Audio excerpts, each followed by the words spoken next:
So the background, I'm going to whiz through. Jen said 10 minutes, but she said earlier that it's not too critical, so thankfully.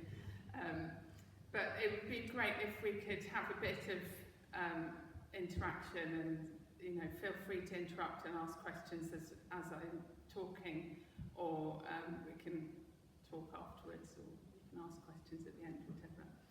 So how we started, years ago, I became friends with the head teacher of a rural school in Kenya.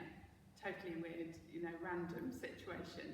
It was Peterson Githinji is his name, and so it was 2007 I first met him, and he happened to come over to the UK for the first time, and he was involved in a conference that I was involved in, and he stayed with me and my family, and we became friends, and we've been friends ever since.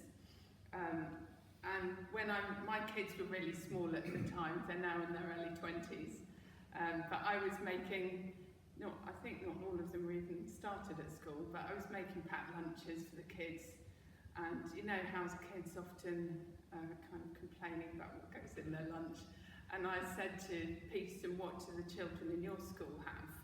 And he said, sometimes some maize or a potato, but usually they don't have anything. And as a mum, that really got to me, and as a person. And I'd always had a kind of thing for Africa, and I don't know if it was a God thing, possibly, that he'd put Africa in general on my heart. So then when this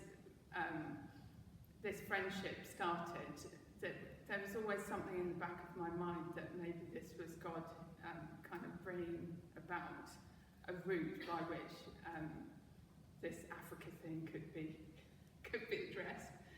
So, very long story, slightly shorter. We ended up, 2 years later, I went to Kenya for the first time, and with this other organisation, stayed with Peterson and his wife Jemima. And in my mind, I was thinking, I wonder if there's anything I could possibly do.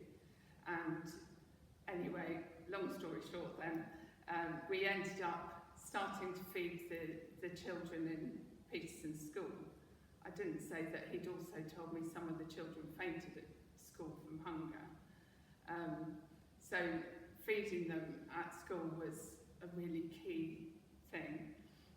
We built a kitchen and provided meals 2 days a week at first, because we just didn't have the money to do more. And then we were able to feed them every school day, several hundred children in the school. Fast forward another 2 years, and we were really pleased, thank God.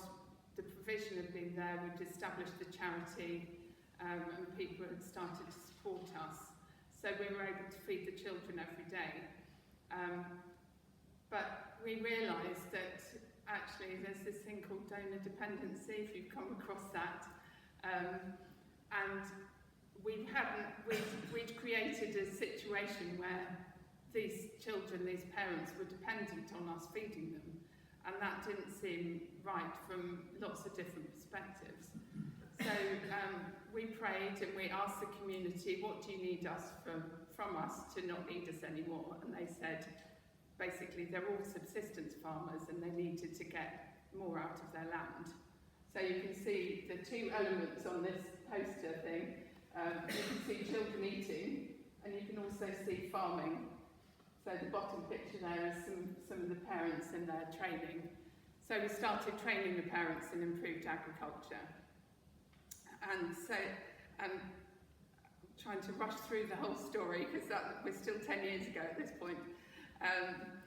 So we then kind of came to the end of St Brendan's school, and the parents were able to produce more from their land, which was amazing.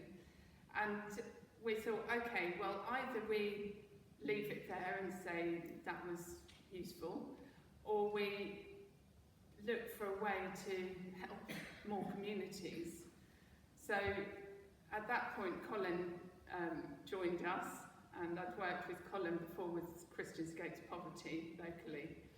And so we kind of decided, okay, it's time to change it from what I called a hobby charity to a more professional standard, and we get serious about it.